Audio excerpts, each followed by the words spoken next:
AudioEye makes digital accessibility fast, simple, and easy to install with a single line of code. Once installed, AudioEye begins to improve your website's accessibility. We also help you understand how to fix errors on your own, with a trusted team of accessibility experts here to help if needed. To get started, log into your AudioEye portal and navigate to the Installation Instructions section.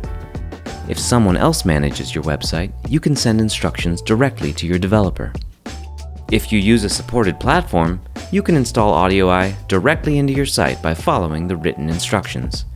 If you have access to your website's code, you can install AudioEye manually.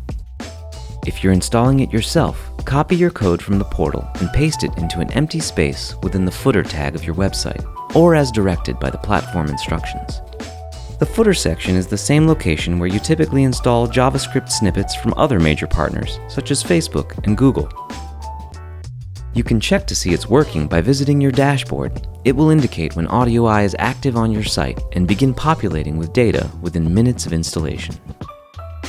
AudioEye has a team of experts ready to lend a helping hand if you need it. Just visit our website and schedule a demo.